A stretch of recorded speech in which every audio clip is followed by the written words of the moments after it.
We'll call it the Marshall Plan, from defending the basket to defending this country. Duke Blue Devils basketball player Marshall Plumlee has officially sworn into the U.S. Army and will start serving the moment that he graduates. But would he give up on a possible career in the NBA? And can he square the two? Let's find out. Marshall Plumlee joins us live. Nice to see you this morning, Marshall. Welcome to the show.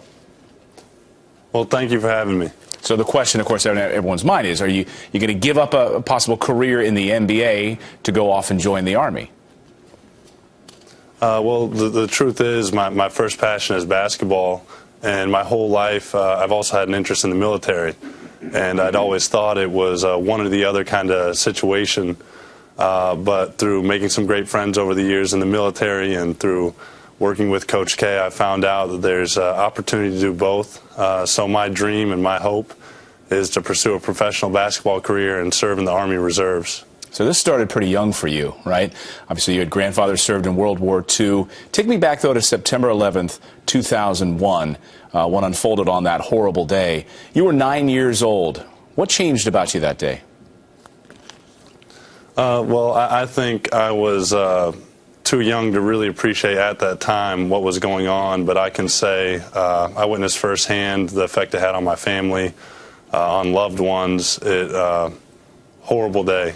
And, you know, over the course of the years, getting more familiar with the military, I've met a lot of inspiring leaders who have talked to me about how that day changed them forever. And, you know, I realize, you know, as I'm getting older, I want to be a part of, you know, the force that's striving to protect us from stuff like that. It was a tragedy, and I wanted to join the best team in the world in the United States military to do my part in making sure that our nation is safe and, you know, all is well. So you were over in Germany, and you were inspired. Of course, you were inspired by your own family, of course. But what happened for you in Germany that really got you on the path thinking, you know what, I've got to join the Army?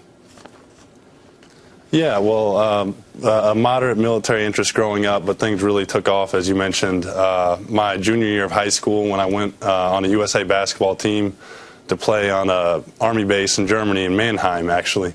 And it was there that I met one-star general at the time, Robert Brown, and he really inspired me to either go play for West Point or to go play for Coach K at Duke.